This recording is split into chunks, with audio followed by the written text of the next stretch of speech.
So about a year and a half now, the world lost a very talented wrestler by the name of Eddie Guerrero. And I wanted to write a poem that would kind of be an elegy for him, except wouldn't be, quite as cheesy as writing an elegy for a wrestler could possibly be. So I based it on The Day Lady Died, Frank O'Hara's great poem about Billie Holiday. And this is how it goes. My hoodie is soaked. It's a gray Sunday afternoon, all of Mission a lake. My feet are cold, almost wipe out on the 2000 block, missing the curb. The taco stands, idyllic yet so wonderfully there, smell gingery and safe. Even the chapel is wet. The street preacher at the plaza shouts into his cheap PA. The words swim out along the crackles, his bright blue tie behind his raincoat. His assistant, without asking, hands me the English version. I say thank you. After buying toothpaste to the bakery for coffee, drenched I drink it standing up. The usuals all watching the TV, so I look up and see the foil-wrapped antenna, the picture cascading up the screen over and over and over. It was on the Spanish channel. His mullet, his smile, I knew. It was something about the anchor's tone, obituary voice, mid-90s footage. Something about a frog splash off the top rope, how it, if pure in heart, can be a prayer. Something about the Cow Palace, my seat in row Y, peering over the brine of sweaty black t-shirts when he rose from the turnbuckle and everyone and I stopped breathing. Thank you. Woo! I know what I'll do. So, because I want this to be educational, and most of you people are smarter than me. However, I think I might know more about professional wrestling than the majority of people here.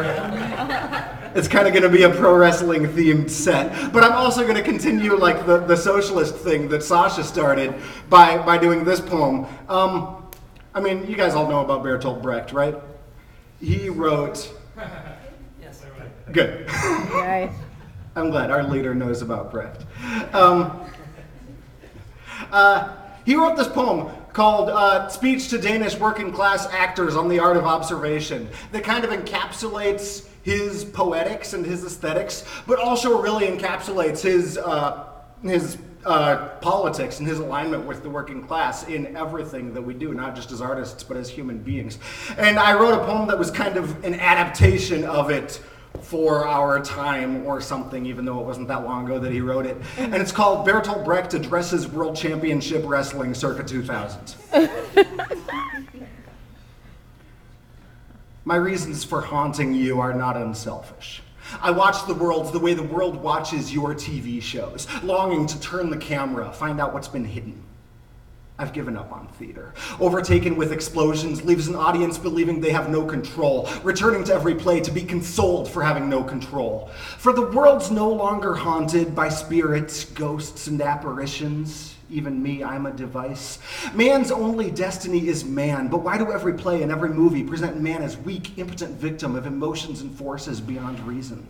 Once crowds struggled, but they've now tapped out forever. One true audience remains. They scoff at method acting. No true theater must go deeper, louder. Don't laugh. No, your audience is humankind. They bring their beer and signs, believe they'll change the ending with their cheers. And I beg you, World Championship Wrestling, do not tell them they are wrong. Do not give them Hulkamania or any other mania more fierce than human will. Show us mankind as man. Show us strength in our mortality, immortality in our strength. Show us it's our ring so we can walk out from the stage and give our enemies a powerbomb, create ourselves. But to do this, first you must observe. Watch people always. They're your only text. Look how he walks. Has she always spoken so harsh? And that tax collector, why do his fingers shake so nervously even at home? How do lovers fight and why? And what of the man whose doctor tells him he will die but would live if he didn't have to work? What's the expression on his face? Your first role, even before the gym, to watch. No strangers like they were your friends, but friends you must observe invisibly, a stranger. Knowing what a man or woman's punch feels like, you'll never waste a punch again. Let each hold advance the story, for no, your fans are not barbarians, despite what advertisements tell them. Each kick with no reason beats them down, assures them there is no hope for them or you.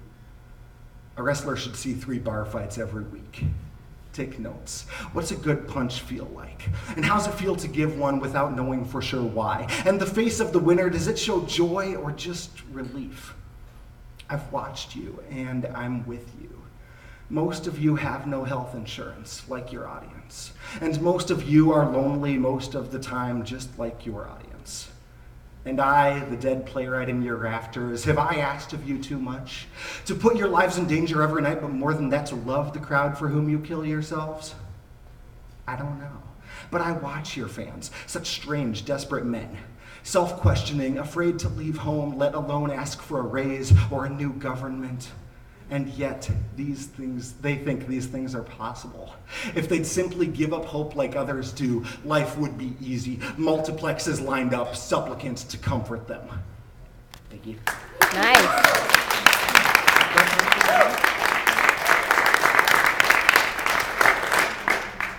Okay, and now to finish it out, I'm going to do another elegy for another wrestler who died way too young.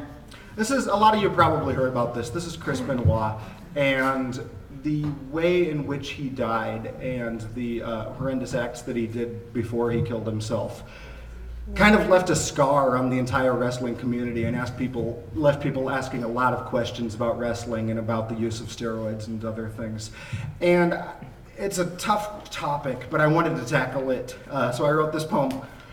Oh, and the title of it is from a text message that he left some friends before he died. It's called "The Dogs Are in the Enclosed Pool Area. Garage Side Door is Open."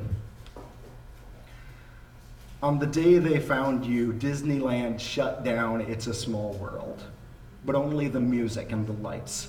People watched, stunned, the doll children dance to the hum of their own motors and splashing water, lit only by the faint red exit sign.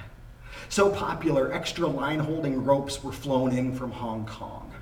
Crew members have been told to contravene. Sometimes they answer, "We were closed that day." On the day they found you, a teenager across the street had written on my car, "So material a difference does it make, not what ills are suffered, but what kind of man suffers them." The milkman said, "I heard they're gonna Photoshop him out of the tapes, just like the old logo." I said, "I don't think that's funny." He said, "It is. You want this milk or not?" I sat on the front step and drank the full bottle, watching The Price is Right through the neighbor's window. I haven't mentioned the graffiti yet. On the day they found you, fat weathermen in no less than 9 major cities forewent their presentations all together to perform Schoenberg's A Survivor from Warsaw a cappella. Each insists it dawned on him to do so at the moment, but was not surprised about the others. Only one anchor in Cincinnati tried to stop him. She's been graciously transferred to a mailroom at a partner station. I read on Wikipedia that Naxos was compiling an album, but I can't find that anymore. It might have been a prank. On the day they found you, my football coach was voiceless. Having tried in vain to draw some X's on the chalkboard, he put down the chalk and watched us breathe. I thought I saw him mouth, "I'm sorry." Finally, the quarterback stood up, picked up the chalk, and scribbled integral formulas. First the basic ones from college, then some tougher ones. He'd fill the board and quickly smear it with his arm and start again until the board was only a large white dusty rectangle.